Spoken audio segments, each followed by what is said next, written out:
Welcome back another of In-Depth Academia. I'm your host, Richard Price, CEO of academia.edu, and today is going to be a brain stretcher.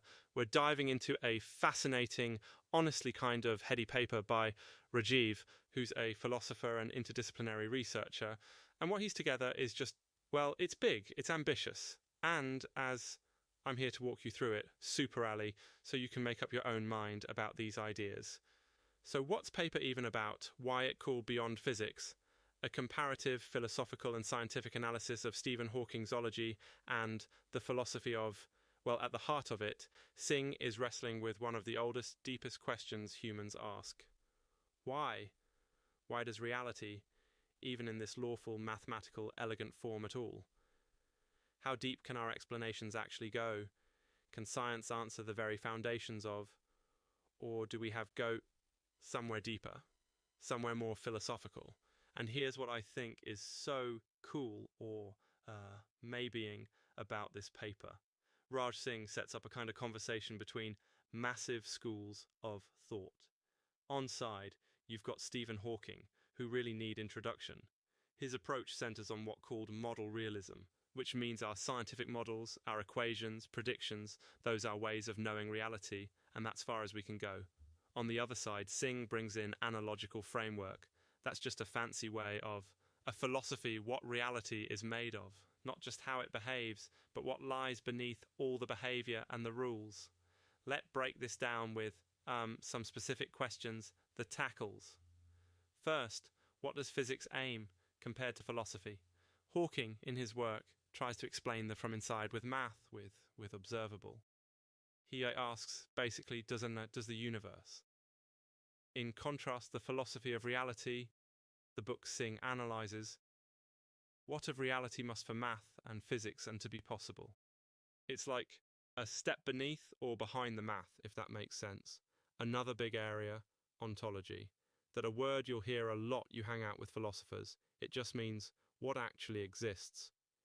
Forking, reality is whatever our best scientific models. He's realist, but it's also flexible. Different models can describe the same thing. Meanwhile, the ontological side says no, the real trick is understanding underlying structural patterns, what Singh calls dynam stabilized recursive structure. Now, that's a mouthful, but the idea is that what is web of relations and the patterns that persist, not any one substance or thingy thing, a quick ration here. I actually once spent an afternoon arguing with a friend about A is defined by what's in the middle or by the bread on the outside, I guess, in some strange way. I know maybe like these models or structures, the sandwich only exists if there's interaction between its parts, or maybe I'm just hungry. Sorry, where were we? Okay. Next up, what about mathematics? For Hawking, math is a tool. It helps describe, predict, and clarify the universe. But it's the success of math, it's that matters. The framework, though, says mathematics is foundational. It's not just a description. It's actually what gives structure to reality itself. Physics uses math, but math kind of holds physics up. So what does this all tell you, the listener? Well, it highlights something that I think we sometimes forget when we're scrolling through research headlines or listening TED Talks. Science is really great at describing how things happen, predicting what comes next, and, building technology. But it doesn't always tell us why there's a world that can be described at all. The paper explores consciousness too. King acknowledges that we need observers in. He doesn't really build into his theories. The philosophical framework tries to include consciousness as something, a process that arises from all that stabilized structure. That's abstract, but it does matter. Because if consciousness is just a weird side note, if's part of fabric of reality that changes what kinds of questions we ask, right? And then there's this thing about a theory of everything. Hawking leaned toward there's no ultimate equation, just different models for different domains.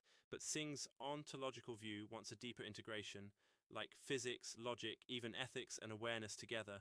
So not one formula, but a single big architecture. Quick reminder, these are not my own opinions. I'm just you through what's in Rajiv Singh's paper, as neutrally as, so what's the takeaway for you? I think it's that even really or wild research pushes us to think about limits of it teaches what's known, what not yet known, and how those gaps might not be accidental. They could be the very boundaries that us to keep exploring always. Academic research like Singh's is not absolute truth. It's a set of ideas to chew on, to question, to talk about your friends, or maybe to quietly ponder on walk. Big questions about reality will around after this podcast ends, and honestly, that kind of wonderful, isn't it? Thanks for joining on In Depth with Academia. Until next time, keep questioning, and remember, the only thing more interesting than the answers are the questions we haven't asked yet.